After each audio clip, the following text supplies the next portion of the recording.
Thank you, Mr. Speaker. My question is to the Minister of Finance.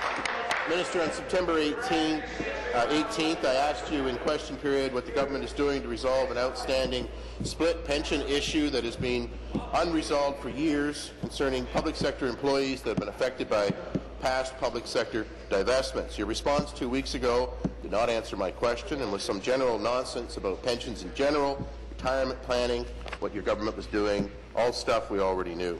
So I'm not sure if then you simply couldn't answer my question or what the problem was, but thousands of public sector employees want and deserve an answer. So, Minister, again today, I'll ask you the same question. What is your government doing to help thousands of paramedics, thousands of MPAC employees, and thousands of other public sector workers that are affected by the split pension issue? And why is it taking your government so long to fix this injustice? Thank you. Minister of Finance.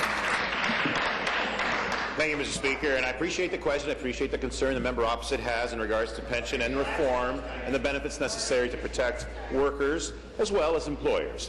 And that's why we've taken initial steps, and they're outlined in our budget as well, around enhancement to CPP, for example, Mr. Speaker. We recognize that that's a broad-based initiative to help our workers in Ontario.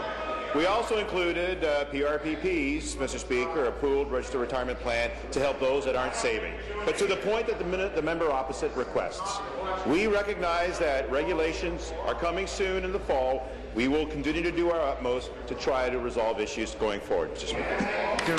Supplementary. Mr. Speaker, back to the minister. I really don't think you give a damn at all about these people. I would ask the member to withdraw.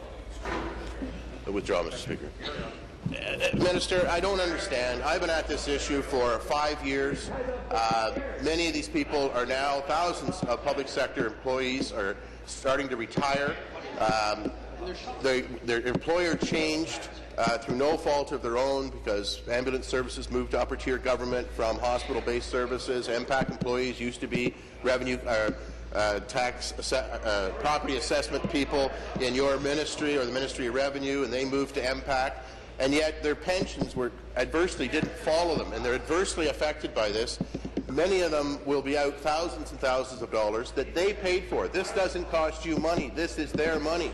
Now, I know the unions run the pensions. Are they running this government on this issue too because they don't want us to take the time to transfer the money to the other pension plans run by other unions? Thank you. I have learned over time these unions don't get along. Thank you. Are you in the unions' pockets again?